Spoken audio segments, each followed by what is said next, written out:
করছি। আমি টাইম মিলে ঢুকাইছে। এরপরে কোথায় দিব?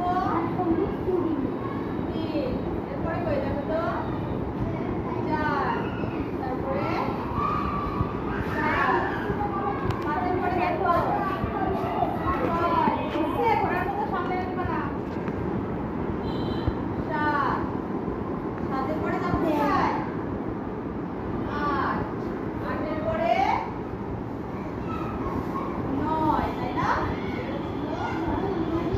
দেখো ব্যাপারটা কি সুন্দর না। 10-এর পরে 11।